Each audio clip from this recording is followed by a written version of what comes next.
প্ৰথমেই আপোনালোকৰ চেনেলৰ জৰিয়তে আমি ইয়াত উপস্থিত থকা সকলো সাংবাদিক বন্ধুক অসম গণ পৰিষদ দলৰ ফালৰ পৰা নৱবৰ্ষৰ শুভেচ্ছা জনাইছোঁ। আজি অসম গণ পৰিষদ দলৰ চামাগুৰি সমষ্টিৰ ৰূপহী ৰৌমাৰী গাঁও পঞ্চায়তৰ আঞ্চলিক কমিটিখন গঠনাৰ্থে আমি এই সভাখন অনুষ্ঠিত হৈছিলে।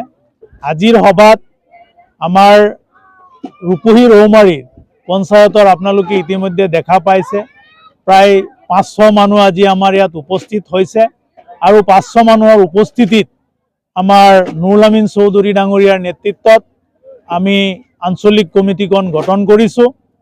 আৰু লগতে আপোনালোক জানে যে অহাকালি আমাৰ দেশৰ প্ৰধানমন্ত্ৰী মাননীয় নৰেন্দ্ৰ মোদী ডাঙৰীয়া আমাৰ কলিয়াবৰত আহিব। সেই হিচাপে আমি এটা প্ৰস্তুতি সভাৰ আয়োজন কৰিছিলোঁ যাতে সকলোৱে অসম গণ পৰিষদ দলৰ সকলো কাৰ্যকৰ্তাই যাতে অহাকালিৰ সভাখনত উপস্থিত হয় তাৰ বাবে আমি সকলোকে নিমন্ত্ৰণ জনাইছোঁ। চাওক, অসম গণ পৰিষদ দল এটা আঞ্চলিক দল, ধৰ্ম নিৰপেক্ষ দল। এই দলে সকলো ধৰ্মৰ মানুহক একলগত লৈ আমাৰ এই ৰাজ্যখনত দুবাৰকৈ তেওঁলোকে শাসন কৰিছে। এই শাসন কৰাৰ সময়ত বিশেষকৈ আমাৰ সংখ্যালঘু মানুহ বিশেষভাৱে উপকৃত হৈছে।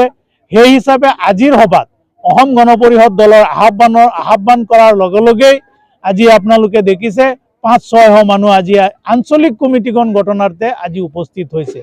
ইয়াৰ পৰাই আমি অনুমান কৰিব পাৰোঁ যে অহা যি 26ৰ নিৰ্বাচন হ'ব, এই নিৰ্বাচনত অসম গণ পৰিষদ দলৰ ফালৰ পৰা প্ৰাৰ্থী প্ৰক্ষেপ কৰিলে ভাৰতীয় জনতা পাৰ্টীয়ে সমৰ্থন কৰিব। দুয়োটা দলে সন্মানিতভাৱে যদি আমি লাগো তেতিয়াহ'লে চামাগুৰিৰ পৰা এজন অসম গণ পৰিষদ দলৰ প্ৰাৰ্থী জয় কৰাই লৈ যাব পাৰিম। আজিৰ মিটিংটোত